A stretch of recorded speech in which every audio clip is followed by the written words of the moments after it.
Hi, so this video is about the cognitive brain testing that we did in class. And I'm going to talk first of all about the Herman's whole brain model. And the little cards that we had to pick up in class, which, as you can see, look backwards on the camera, so I'm not probably going to hold them up, but I'll talk about them.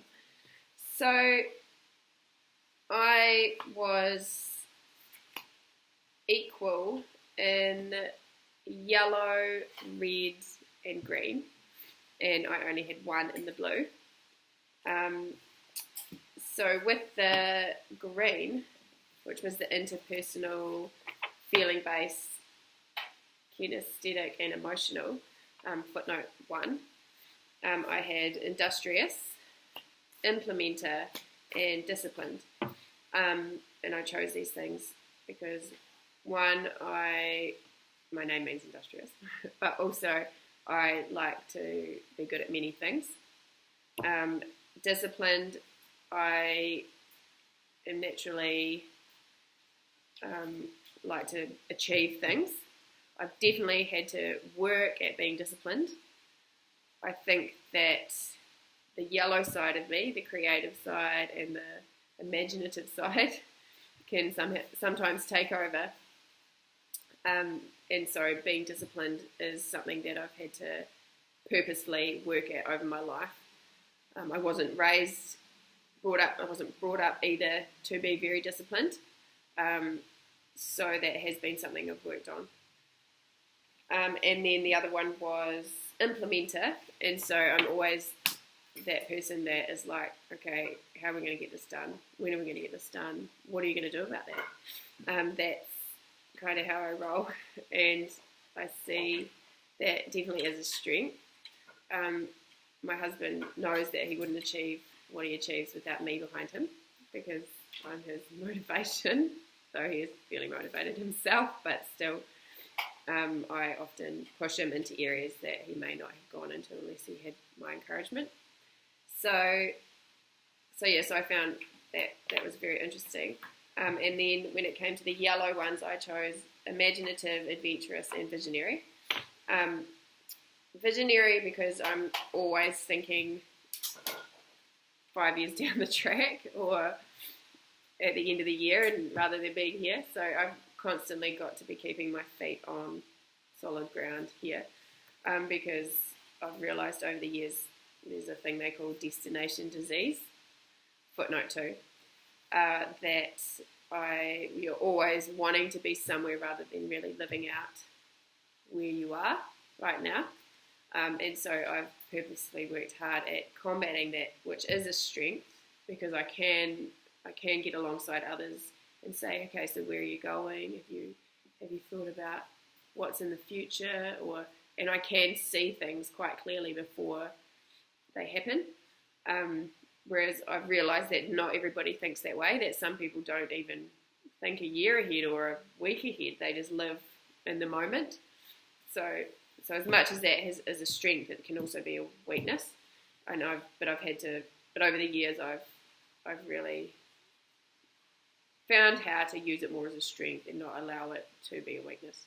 Adventurous, like I get bored with the same things. I really like challenge. I really like adventure. As a young person, I was always the first one to say, hey, let's go do that, or let's go do this, and usually the one leading people out to do either good or bad things at times, which wasn't always good, but I'm different now. So the adventurous was definitely something that I see in my personality. I would love to have more adventure, but because of my life circumstances, I have a whole lot of responsibilities. So I try to find little adventures in my daily life as much as I can. The next one was imaginative, and I think that kind of like crosses over with the visionary, but I will often, if I ever have the time, just love to sit and just think and dream about what could be, and imagine what could happen. But I like to do that in a good way, not a bad way. but I have had to watch that. I don't allow my mind also to go into the bad areas of imagining things. So I also see that as a bit of a creative streak as well. I wouldn't necessarily put myself completely in that creative box, but I definitely am a person that likes to imagine things a lot. So next thing I put my red ones, which was passionate, interpersonal, and spiritual. So the interpersonal is, I definitely see my key strengths are with relating to people and building relationships, and it's something that I really love to do. I really love enjoying meeting new people. I really love enjoying finding out about people and what makes them tick and how they, and who they are. And I find that I can do that with quite ease. However, it is an area that I have tried to work on a lot, and I do have to also allow for understanding of different personalities and yeah. So, but I think ultimately I do have a strength in that area. Spiritual, I'm a very spiritual person. I attribute a lot of who I am to like my relationship with God, and I pray every day, and I fully believe that we're created and not just come from monkeys. Like it's not what I believe at all. So my spiritual part of my life is very big. So I definitely put that down. Passionate. I feel like whatever I get into, I love. I'm very passionate about. I often get people saying to me, "Oh, you should be in sales," because if I love something, like I sell it to everybody. Like I think it's, I'm passionate about most things that I love. And but the other side of that is if I don't like something, it's quite obvious. So I've had friends tell me through other assignments that I've been doing, one was in communications, that one of the things that they have noticed about me is that if there's something I don't like, it's very, very obvious, as I just said before. So I'm trying now to work at being able to respond in a different way, and kind of even, because it might not even be that I don't necessarily, that the idea that they have presented to me or something that they've told me about isn't actually good, and it might be to them, but I need to learn to respect that, but also not come across as judgmental or something like that, which is not what they said, but more just being aware that that's how people can perceive me because of that passionate part of who I am, because I'm so out there with what I do love. Being aware when I don't love something that I might need to just be aware how that may affect someone else. So yeah, and then the blue one that I got was directive, and that's because I am the type of person that will just take charge and get things done because I like to achieve. I do think there was a few more blue ones that I related to, and but we could only have 10. But I do know that I related to what Sam said in class, footnote 3, that the analytical side of my mind and, sitting down and thinking through things is something that I could work on. And I look at the blue areas, and I think over the years there've definitely been things that I have worked at, because they're not my natural tendencies. So I'm really taking that on board, and I'm going to look at what those are and just continue to kind of grow into those things, because I do believe that it might not be that they're going to be my greatest strength, and I don't necessarily want them to be, because I think I've been created who I am, and actually the gifts and talents I have got will be used in a good way. I don't need to be excellent at everything necessarily. But I do really take from what Sam had said in class, and I'm going to work at looking at those blue areas and applying more of those to my life and trying to strengthen them in some ways. Yeah, so that was it. I found it really, really good, and I think that it helped me understand a whole lot more about the way I think, but also the areas that I need to work on. And the next cognitive thinking test that I want to talk about is the Briggs Meyer. So I have done this in the past, and I have kind of swung from being an ENFJ to an ENTJ. But the more that I get to know myself and the more I've got older, I definitely relate more to the ENTJ.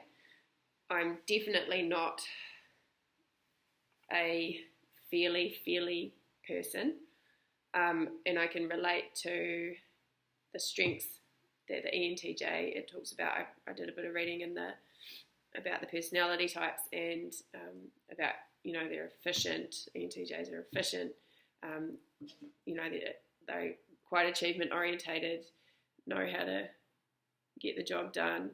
And I scored very high in the extrovert category, and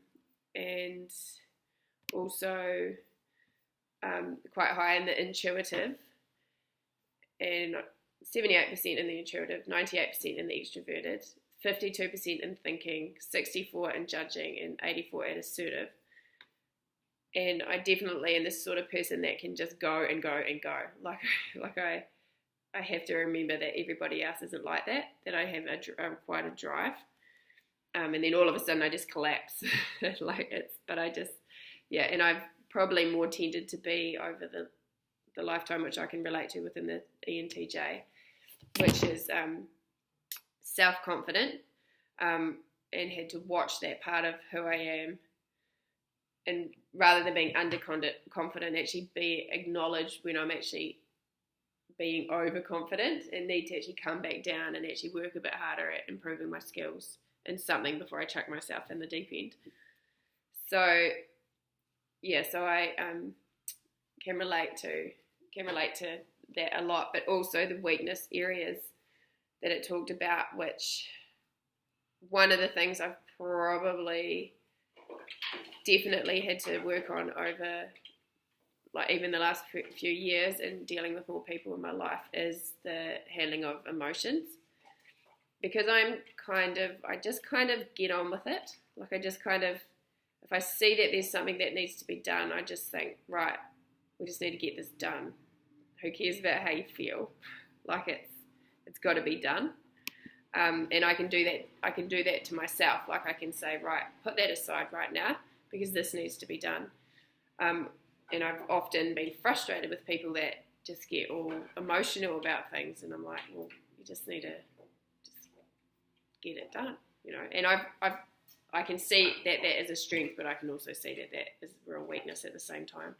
So over the years, I've really been working on, even with my kids, because I'll get them up and it's like, right, you need to get this done, and acknowledging, if they're not feeling very well, or if they want to talk about something, just to be able to take the time, excuse me, and sit down with them and just talk through how they feel, and acknowledge their emotions and acknowledge how they're feeling, and I don't necessarily do that naturally. That's been something I've had to really work at doing. And often, and just having empathy, being able to say, oh, I'm really sorry that you feel that way. And even if I don't actually feel it a big time, but actually just still practicing acknowledging that that's how that person feels, and then saying, okay, so well, where are you going to go from here, and how are we going to get it done now, from there. But having the emotional maturity to actually realize that not everybody operates the same way I do, and that I need to be understanding that I can often get up and just get something done, but not everybody is that way. Yes.